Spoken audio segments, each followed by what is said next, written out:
तस्य सञ्जनयन् हर्षं कुरु वृद्धः पितामहः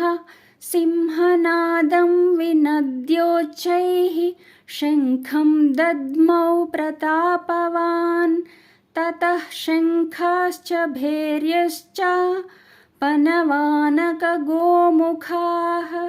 सहसैवाभ्यहन्यन्त सशब्दस्तु मुलोऽभवत् ततः श्वेतैर्हयैर्युक्ते महति स्यन्दने स्थितौ माधवः पाण्डवश्चैव दिव्यौ शङ्खौ प्रदध्मतुः पाञ्चजन्यं हृषीकेशः देवदत्तं धनञ्जयः पौण्ड्रं दद्मौ महाशङ्खं भीमकर्मा वृकोदरः अनन्तविजयं राजा कुन्तीपुत्रो युधिष्ठिरः नकुलः सह देवश्च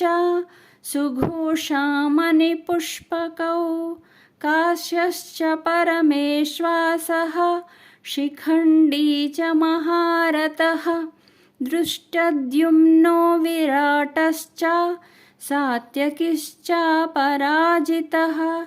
द्रुपदो द्रौपदेयाश्च सर्वशः पृथिवीपते सौभद्रश्च महाबाहुः